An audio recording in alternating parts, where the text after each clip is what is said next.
Hi everyone, welcome to San food labs. ఈ వీడియోలో చాలా టేస్టీగా హెల్తీగా వెజిటేబుల్ బిర్యానీ నా స్టైల్లో ఎలా చేసుకోవాలో చూపించబోతున్నాను.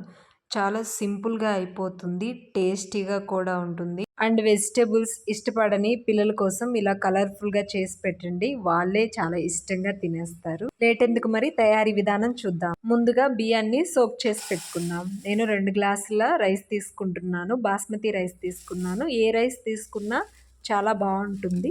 రైస్ని 2-3 టైమ్స్ వాష్ చేసుకొని 30 to 40 మినిట్స్ వరకు సోక్ చేసుకోవాలి. 1 కప్పు కట్ చేసి పెట్టుకున్న క్యాలీఫ్లవర్ని తీసుకున్నాను. దీన్ని మనం ఇప్పుడు శుభ్రం చేసుకుందాం. ముందుగా ఇందులో వేడి నీళ్ళు పోసుకొని 1/2 టీ స్పూన్ సాల్ట్, ఒక 1/4 టీ స్పూన్ పసుపు వేసుకొని బాగా మిక్స్ చేసుకొని ఒక 10 మినిట్స్ సోక్ చేసుకుందాము. ఒక ప్రెషర్ కుక్కర్ తీసుకున్నాను. ఇందులో ఓన్లీ నేను ఒక 1 టేబుల్ స్పూన్ ఆయిలే వేసుకుంటున్నాను. దీంతోనే మన రైస్ మొత్తం కుక్ చేయబోతున్నాను. ఒక 1/2 టీ స్పూన్ జీరా, 1 ఇంచు చెక్క, ఒక 3 యాలకులు, ఒక 2 స్టార్, 4 లవంగాలు, కల్పాసి, bay leaf and 1/4 teaspoon సోంపు వేసుకొని వీటిని ఒక 1 మినిట్ సాటే చేసుకుందాం. ఇప్పుడు కట్ చేసి పెట్టుకున్న 2 ఆనియన్స్ని వేసుకొని ఇవి మెత్తబడేంత వరకు ఫ్రై చేసుకుందాం.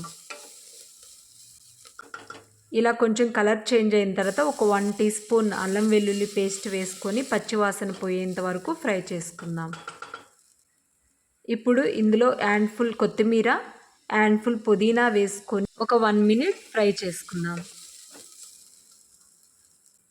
కట్ చేసి పెట్టుకున్న పొటాటో, కట్ చేసి పెట్టుకున్న 2 క్యారెట్, ఇలా కట్ చేసి పెట్టుకున్న గ్రీన్ బీన్స్, ఒక 1/4 కప్ గ్రీన్ పీస్, ఒక 1/4 కప్ స్వీట్ కార్న్, మనం సోక్ చేసి పెట్టుకున్న కాలీఫ్లవర్, 1 టీ స్పూన్ సాల్ట్ వేసుకొని వీటన్నిటిని బాగా మిక్స్ చేద్దాం. ఈ బిర్యానీలో మీకు నచ్చిన వెజ్జీస్ యాడ్ చేసుకోవచ్చండి, నచ్చనివి స్కిప్ చేయండి. 2-3 పచ్చిమిర్చి స్లిట్స్ వేసుకొని వీటన్నిటిని ఒక 4 to 5 మినిట్స్ ఆల్ వెజ్జీస్ అన్నీ కొంచెం మెత్తబడేంత వరకు కుక్ చేసుకొని ఇలా 2 కట్ చేసి పెట్టుకున్న టమాటాను వేసుకొని ఒక 1 టీ స్పూన్ ధనియా పౌడర్, ఒక 1/2 టీ స్పూన్ వేయించిన క్యూమిన్ పౌడర్, ఒక 1/2 టీ స్పూన్ పెప్పర్ పౌడర్ వేసుకొని బాగా మిక్స్ చేసుకొని ఒక 4 to 5 మినిట్స్ వరకు కుక్ చేసుకుందాం. వీటిని లిడ్తో కవర్ చేసి కుక్ చేసుకుందాం. అలా చేయడం వల్ల వెజిటేబుల్స్లో ఉన్న వాటర్ రిలీజ్ అయ్యి ఆ వాటర్ తోటి వెజ్జీస్ అన్నీ ఇలా కుక్ అవుతాయి.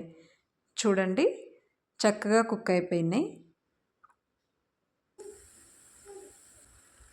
రైస్ నానబెట్టిన వాటర్ని ఇందులో పోసుకుందాం. 2 గ్లాసుల రైస్ కోసం 4 గ్లాసుల వాటర్ వేస్తున్నాను. మీ దగ్గర ఓల్డ్ రైస్ ఉంటే 1.5 గ్లాస్ సరిపోతుంది. వీటిని బాయిల్ చేసుకున్న తర్వాత మనం నానబెట్టుకున్న బాస్మతి రైస్ ఆర్ మామూలు రైస్ని ఇందులో వేసేసుకుందాం. ఇవి జాగ్రత్తగా మిక్స్ చేసుకుందాం. ఇలా చక్కగా నెమ్మదిగా బియ్యం విరిగిపోకుండా మిక్స్ చేసుకుందాం. ఇప్పుడు ఇందులో కొంచెం కొత్తిమీర, కొంచెం పుదీనా వేసుకొని లైట్గా మిక్స్ చేసుకుందాం. ఇలా చక్కగా మిక్స్ చేసుకొని ఒక 1 or 2 విజిల్స్ వచ్చేంత వరకు కుక్ చేసుకుందాం. చాలా క్విక్గా అయిపోతుంది. ఇలా 1 or 2 విజిల్స్ వచ్చేసిన తర్వాత ప్రెషర్ అంతా రిలీజ్ అయిపోయిన తర్వాత ఒక 5 to 10 మినిట్స్ పక్కన పెట్టేసి సర్వ్ చేసుకోవడమే. అంతే, మన వెజిటేబుల్ బిర్యానీ రెడీ అయిపోయింది. చూసారా, కొంచెం కూడా అంటుకోకుండా నాన్ స్టిక్కీగా ఎంత బాగుందో. వెజ్ బిర్యానీలోకి మీకు సైడ్ డిష్ ఏం అవసరం లేదు, ఇలాగే చక్కగా తినేయచ్చు. ఎందుకంటే అన్ని వెజిటేబుల్స్ ఇందులో ఉన్నాయి కదా. రెస్టారెంట్ టేస్ట్ కంటే చాలా బాగుంటుంది. ఇలా మీ పిల్లలకి చేసి పెట్టారంటే ఎవ్రీ టైం ఇలా కావాలి అని అడిగి మరీ చేయించుకొని చక్కగా తినేస్తారు. వెజిటేబుల్స్ ఇష్టపడని పిల్లలకి ఇలా చేసి పెట్టండి. మీరు తప్పకుండా ట్రై చేయండి, మీకు చాలా చాలా నచ్చుతుంది.